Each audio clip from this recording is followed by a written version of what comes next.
Okay, welcome back to the Wealth Witches podcast. I'm your host, Katelyn Magnuson, and I have Scarlett Stanhope with us today. Welcome. Oh my gosh, thank you so much for having me today. I'm really excited for this conversation and I'm pumped to be a guest on your show. Me too. I'm really excited to have you here because I really kind of had a small chuckle when I was reading your bio. You're also known as the Biz Hippie, and you teach coaches to conquer their finances and own their worth so they can be fully supported by the work they love. You have harnessed the power of money to break free from your workaholic career path and pursue your dreams. You use a powerful combination of tangible money management strategies as well as a variety of coaching techniques to help your clients transform their mindset and relationship to money, allowing them to strategically achieve their goals, which I think is so in line with what the listeners are wanting to learn more about on the Wealth Witches podcast. And I know today we're going to talk kind of about a blend of these, but strategies for dispelling your fear around money, which is so powerful because I know there can be so many stories we tell ourselves and shame and fear and anxiety and just all of these emotions that end up getting mixed in. And then what I am really intrigued by as well is how to make money management feel like a fun game, because I feel like with a lot of our neurodivergent humans that are listening, they're like, no, money can't be a fun game. Those are not compatible. So I'm thrilled. Yeah, totally. And I think that these are topics that I have gotten to explore fully in my own life and in my own journey. And these are topics that I talk about all the time with my clients as well. So I think it's important, especially around our relationship with money, to have this exact conversation that we're going to have right now. Absolutely. I would love for anyone that's listening and curious and maybe hasn't come across you in the past, can you give a little bit of a rundown of like your story and how you ended up here and doing the work that you're doing now? Absolutely. So, my backstory is growing up, I was the type A high achiever perfectionist. I was great at school, got straight A's, was the goody goody, and was also the 8-year-old with migraines at the same time. And this bled into my young adulthood, where by the time I was 18, I was managing restaurants, working crazy hours, had a team of 30 people beneath me who were all older than me. I started getting my bachelor's in business management, accounting, and finance, maintaining my 3.9 GPA, had zero credit card debt, zero student loans, and had 30,000 in savings by the time I was 20. So I was checking all the boxes, doing everything right, and yet on paper everything looked good, but inside I literally felt like I was a empty shell of a human where I was running this race, hoping that someday I would cross a magic finish line that told me I've arrived, I've done it, and finally I can start to live the life that I want to live. And every single thing that I had done up until that point was conforming and chasing this idea of success and money. And so as a result, I was in a toxic work environment, in a relationship I had no business being in. I was depressed. I was covered in head to toe eczema. I had constant migraines. I was isolated from my friends and my family. And I was at a really harsh burnout. And one day I hit a hard rock bottom where I woke up and realized, oh my gosh, life is already happening right now. And it's already passing me by. And it's up to me to do something about it instead of just waiting for this magical someday. And that's when I stopped letting this idea of money and success control my life and I started to uncover what is important to me. What do I actually want to do? What kind of life do I want to live? And how can I start to rediscover who I am and start to choose and create that life? And that began my own self discovery journey. And then a few years later, I began my business and took a full 180 from biz mode to full on hippie mode. That's when I became a life coach, yoga instructor, Reiki practitioner, started traveling, attending retreats, doing all the woo things I could get my hands on. And then about a year into my business, I realized that money was the thing that people are struggling with. So I brought all my tangible skill sets that we need in order to run a business, in order to live our most abundant lives, in order to be in control of our money. And I combine that with all the coaching modalities and practices that I love. And that's where the work of the biz hippie comes from, is my own journey of balancing both these aspects within myself and helping my clients to do the same.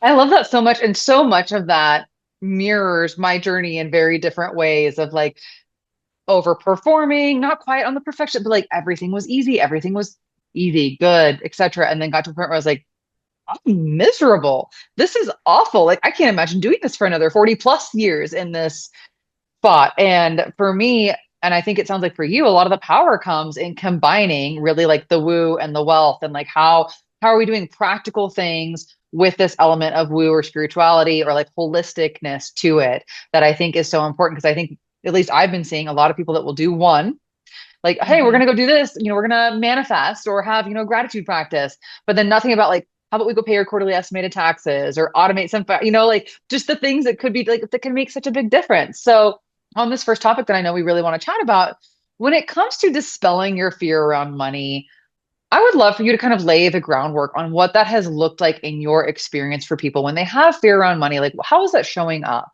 How are you identifying that? Yeah, I think this shows up in a few ways.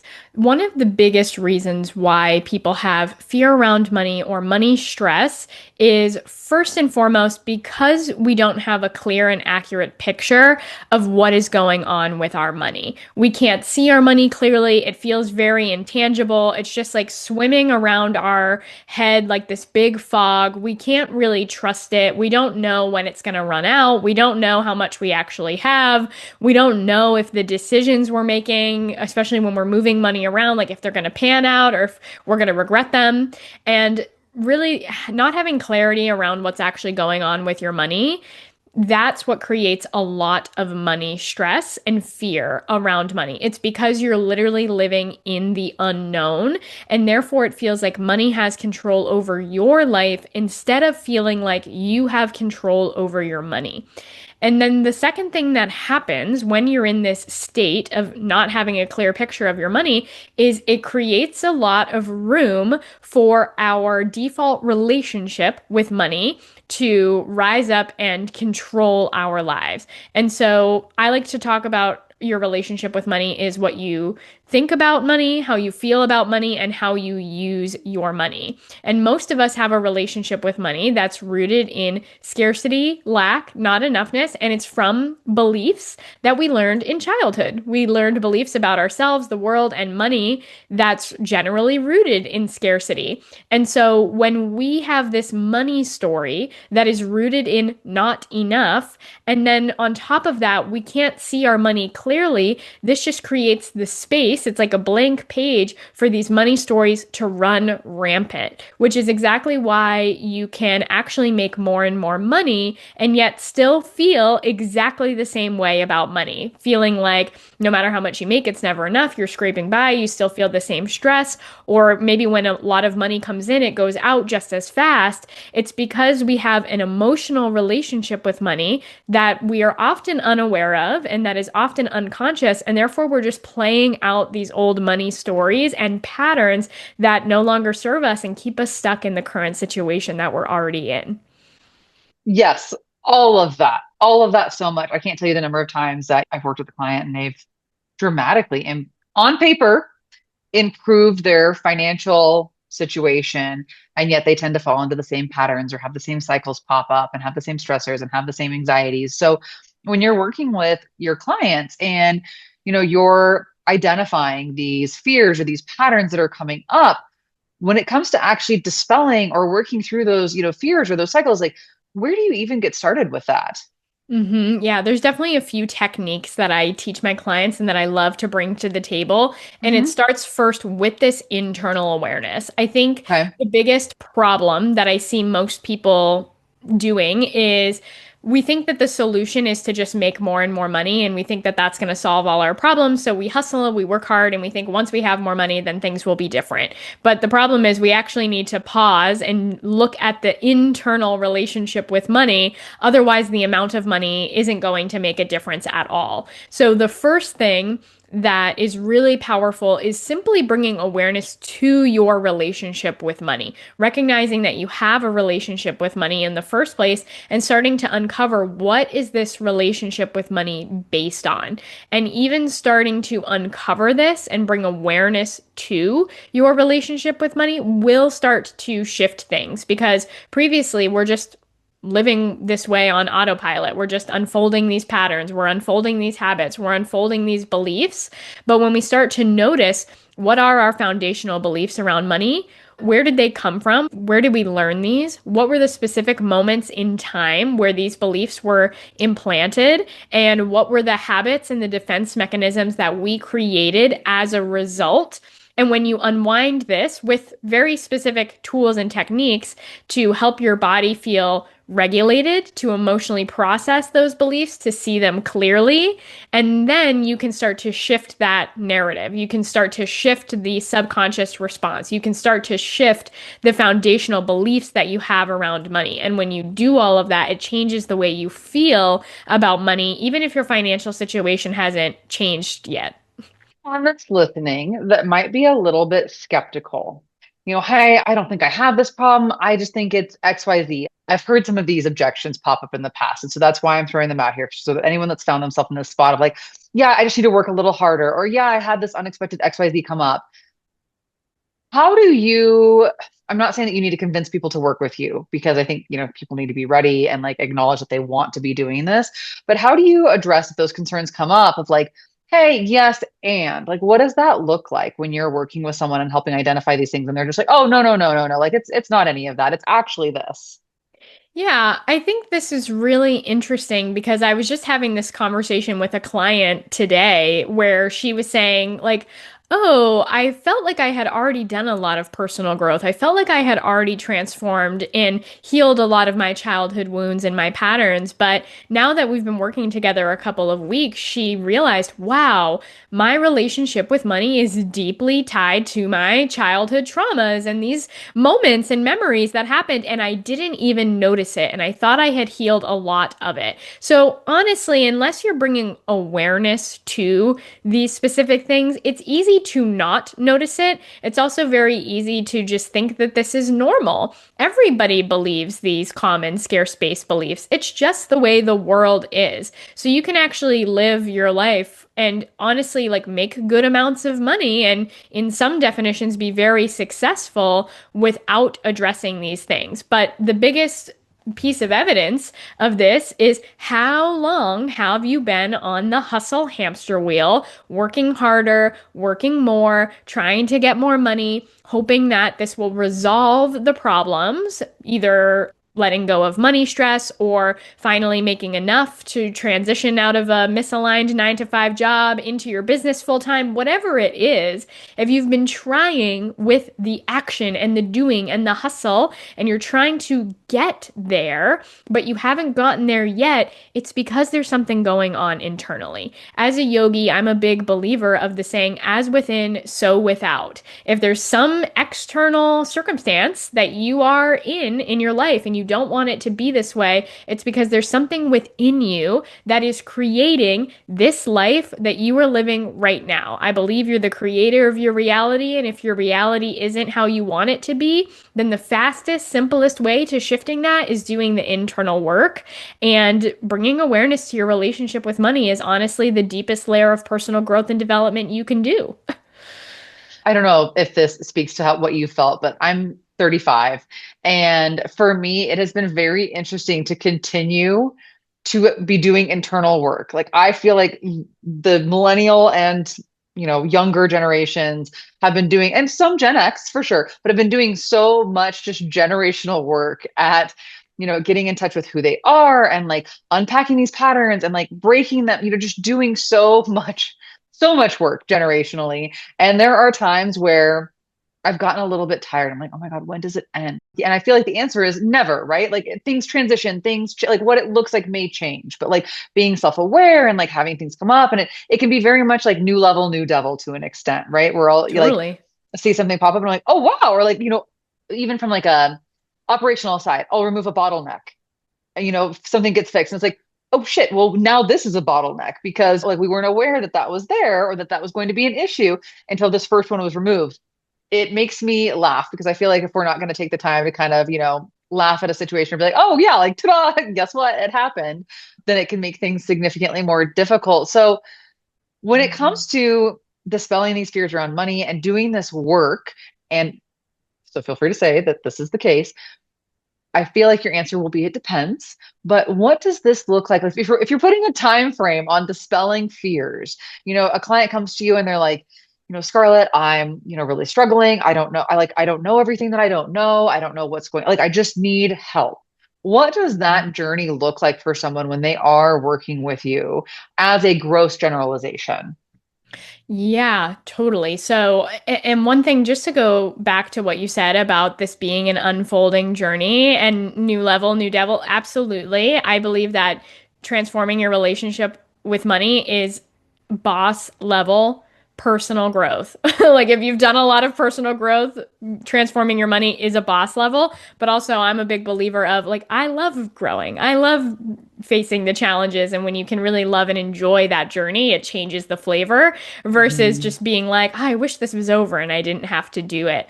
And so, to answer your question about what this looks like in terms of timeline and the process, is yes, of course, it's different for everybody because this is such deep work. It can unfold over an extended period of time, but I also believe that we can make significant trajectory shifts in a short period of time that might feel like small shifts, but when you zoom out and look at the rest of your life operating from this new trajectory, moving in this new direction, it's actually a huge transformation and huge shift in the long term. So, generally, when I work with my clients, the whole first month is dedicated to doing this internal work of bringing deep awareness to your relationship with money, unwinding what I call scarcity seeds, which are the primary scarce based beliefs, uncovering your scarcity stories, working with your scarcity selves, working with your scarcity shadows. Like that is month one. And that just gears you up to be prepared to look at your money, and it also gives you the tools and the skill sets to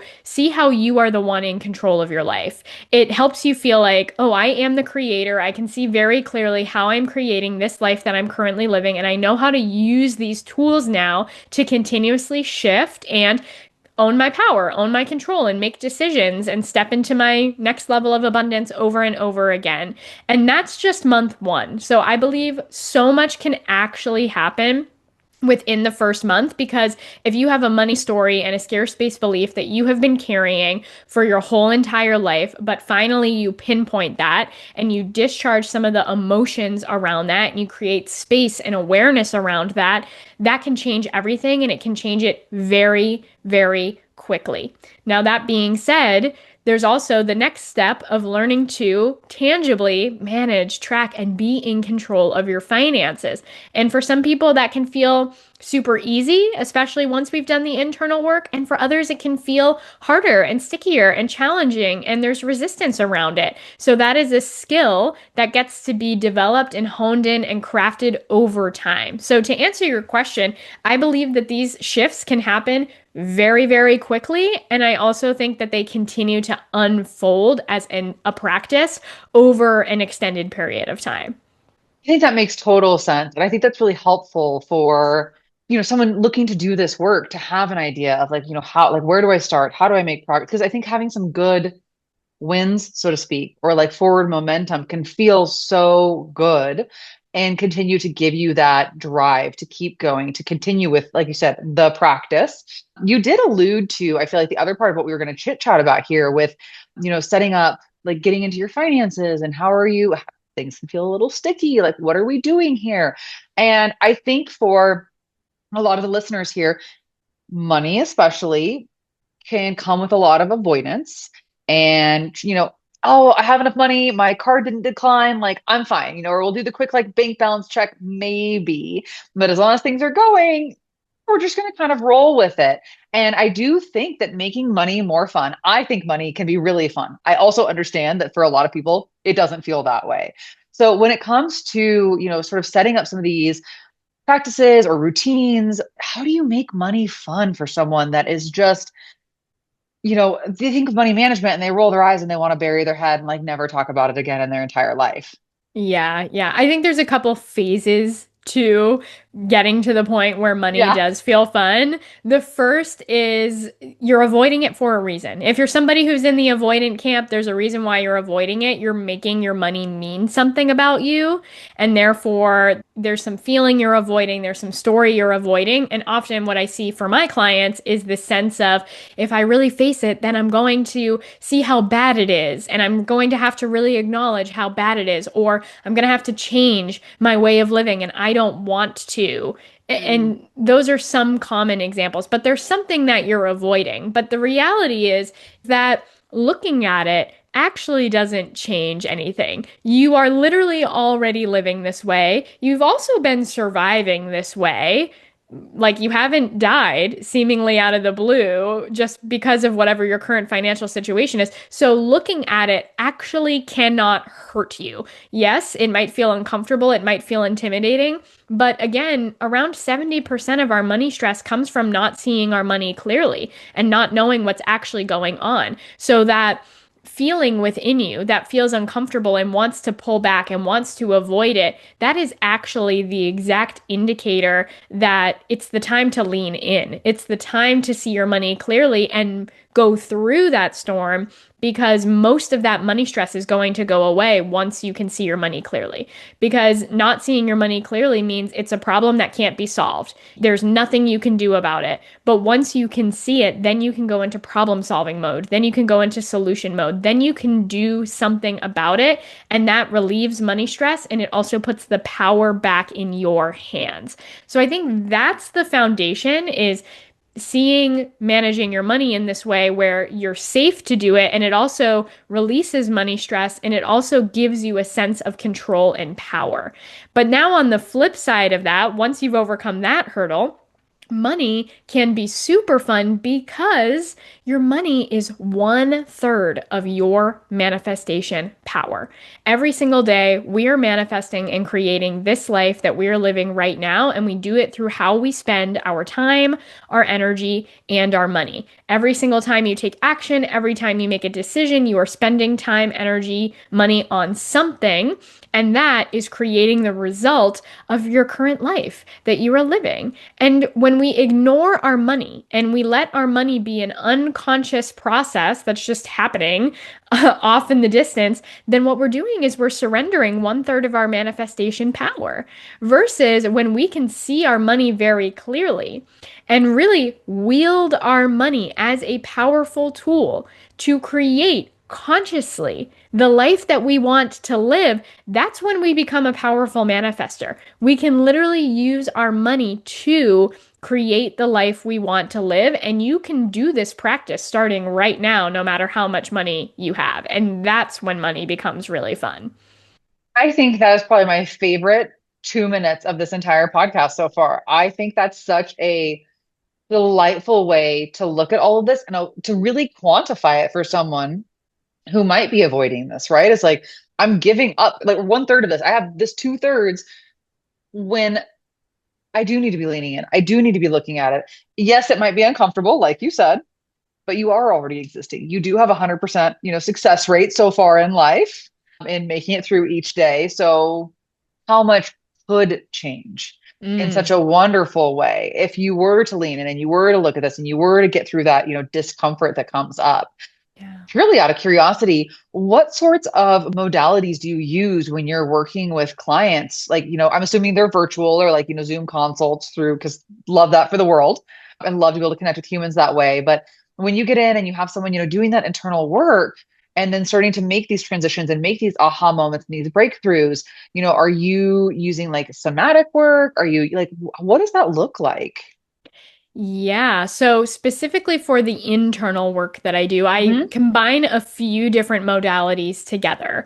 One of my favorite modalities is I am an enlifted certified coach, which is a specific coaching modality that dives into story work. So this is a method for uncovering what were the specific moments in time that created the stories of your subconscious mind, like your subconscious belief, your programming, that then impact the way you view the world and therefore the way you act and the results that you get? And this is a method for, it is very somatic-esque based. It's going into those stories and creating space, creating awareness, and down regulating the body so that these stories stop consuming us and controlling us. And instead, we can look at them objectively objectively and start to then have control over them. So that's one practice that I love. I also love to use parts work. The specific modality that I use is called voice dialogue, and this is learning to speak to the different parts of ourselves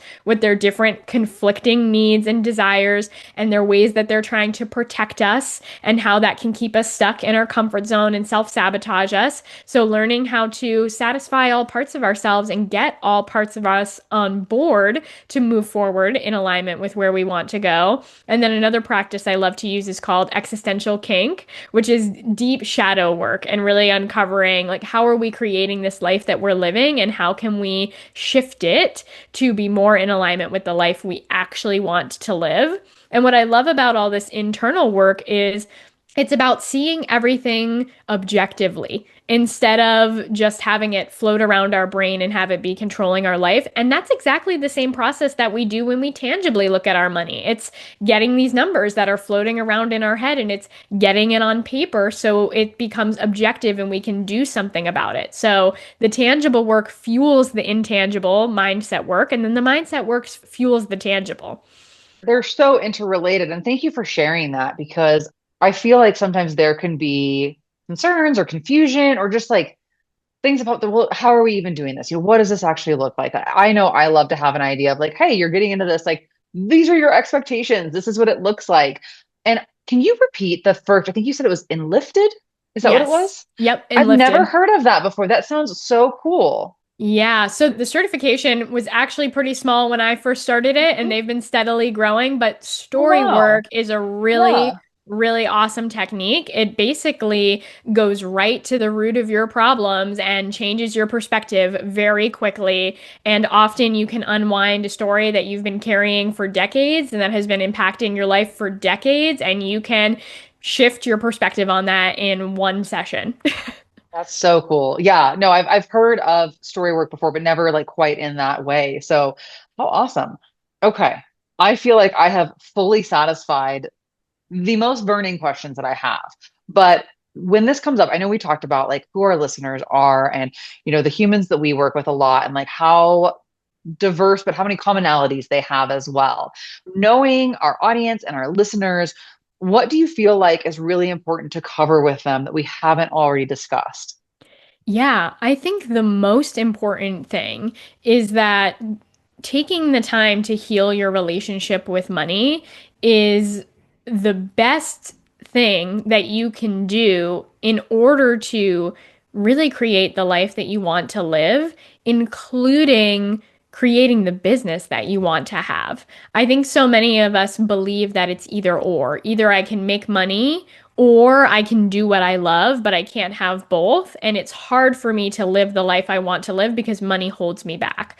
But I believe that these are old, inaccurate beliefs. And in fact, it's when we heal our relationship with money that we actually can create a thriving, profitable business that can support ourselves financially. And similar to how we talked about earlier, we spend a lot of time focusing on making more and more money. Even in our businesses, we can focus a lot of time on just the strategy and the action and the implementation. And yet, we still need to do the work around our relationship with money. And that will have a huge impact on the success of your business because your business is literally a money making machine. So, any stickiness or gunk or scarcity or fear or resistance to looking at money that you have, all of that is bleeding into your ability to really make money in your business, but also put out the work that you're meant to put out in the world and have the impact that you're meant to have on the world. So I just really think it's important to emphasize that not only does this apply to your money and your personal life, all of this translates into your business. And your impact. And I think too, like for me, it's really important to I'm not here to be, infamous or famous or, something like that, but I want to have an impact. I want to do good in the world. Like for Yeah. me, that is a really important part of what I do. And I do feel like historically I had, have, et cetera, all of these beliefs that I've worked through over the years, but I see it come up a lot with clients of the starving artist or, I can't make money doing that. Oh, really? Because there are artists that are making millions of dollars doing that. There's proof all around us that there are people doing all sorts of things at all sorts of different rates and having this impact on the world. It doesn't mean you need to be a millionaire, but it also like there's so many variations of what life can look like for you. I love looking at examples of other humans having impact in potentially unconventional ways because for me it's really inspiring and like very apparent that it shows that like yes, I too can do it even if it's in this like unconventional, funky like, you know, non-stereotypical accounting way, right? Especially working in a traditionally like kind of stodgy industry and wanting to show up differently in that industry and then having that be very well received despite being terrifying in doing so at the time, right? And like feeling Mm. a little naked and a little vulnerable, but the happiness and the fulfillment and like how good I felt showing up and not feeling like I'm hiding a part of myself has been such a game changer for wanting to do more and having an impact because I don't want to avoid showing up. I want to show up. I love that. I love that. And I feel like that ties so perfectly into this work around your relationship with money because your relationship with money is just a reflection of your relationship to yourself, your sense of safety, your sense of self-worth.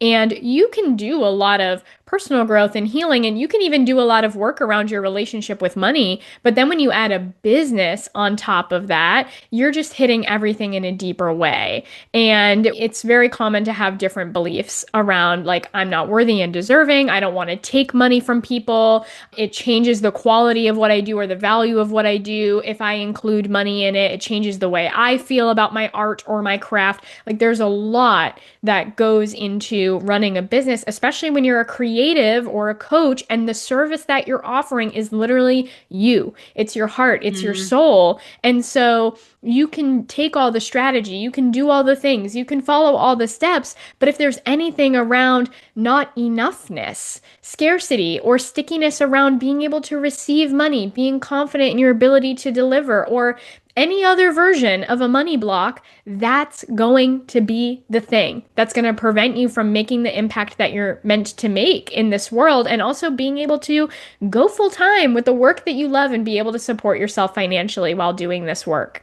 Ditto all of it. To not completely like simplify all of that. God, thank you. That was what a wonderful episode and like so much really good information.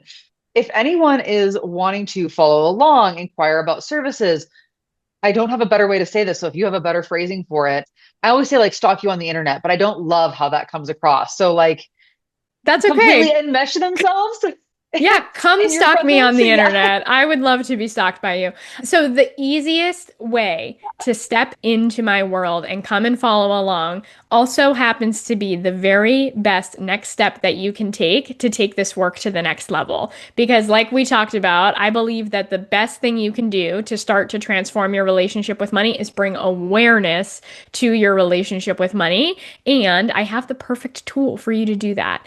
On my website, I have a free quiz where you can discover your specific money mindset type so that you can start working with your money mindset type to step into your next level of abundance. So you can take the free quiz on my website, thebizhippie.com/quiz. You get a lot of information after the fact about specifically what your money mindset type looks like, how it affects you, how it holds you back, the strengths of your money mindset type, how to start working with it. But then you'll also hop onto my newsletter where you'll get all the updates about workshops I'm hosting, podcast episodes I'm releasing, et cetera, et cetera. So that's the easiest way to take the next step and also step into my world. I love that. Also, I am such a sucker for quizzes. I feel like it comes from like the BuzzFeed quiz days of just like, there's something about it that is just Totally. delightful. We'll make sure that that's linked in the notes as well. And I know if you are seeing this on Instagram or on TikTok, we'll have it linked in we have the podcast linked in the bio, and that'll have everything in there. If you're watching this on the newsletter, it will be in that as well. Scarlett, thank you so much. This was a really lovely way to wrap my day up, and I truly appreciate it. Thank you for having me on the show, Caitlin. Yeah. That's a wrap for this episode of the Wealth Witches podcast. I hope our magical money talks have left you feeling empowered and inspired. Remember, wealth isn't just about dollars in the bank, it's about abundance and financial freedom in all aspects of your life. I'm Katelyn Magnuson, encouraging you to keep challenging the status quo and embrace your inner witch on this financial journey. Until next time, stay magical.